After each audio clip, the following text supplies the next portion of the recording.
काय भाजी जाती ने गले जइयो काय भाजी जाती ने गले जइयो।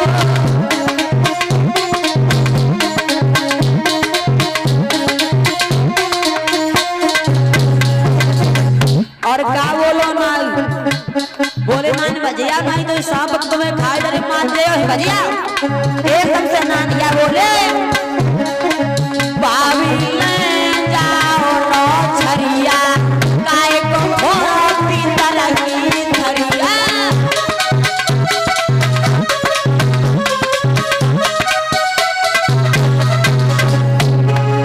बावी ले जाओ रो छरिया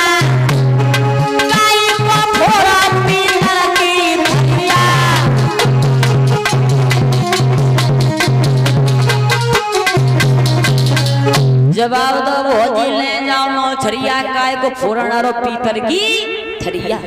बोले चुप मरो अपने ढंग दल्ले नहीं चाहिए। आज बड़ी हंसी खुशी से भोले बाबा की भामरे पड़ी। भामरे पड़ने के बाद राजा हिमांचल ने मैया मैना ने आज बिटिया गिरिजा की जब विदाई की है तो मैया भी रोने लगी है, पिता भी रो रहे हैं। भोले बाबा तैयार होके खड़े हो गए हैं। विदाई जब डमरा हो तो मैया भी रो रही है। और ध्यान रखना माता बहनों, अगर शादी जब बिटिया की घर से होती है तब तक तो माता पिता बड़े धूमधाम से काम करते जब तक बिटिया की विदाई ना हो।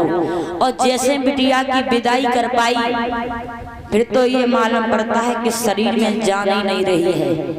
पिता कहीं कुन्ना पे पड़ के सो जाता है, माँ और किसी कुन्ना पे पड़ के सो जाती, फिर ताकत शरीर में नहीं रहती है। आज उसी तरह से बिटिया गिरिजा की जब विदाई रही है तो सभी लोग गिरिजा की विदाई की रहे हैं तो गिरिजा रोने लगी है। और कैसे भैया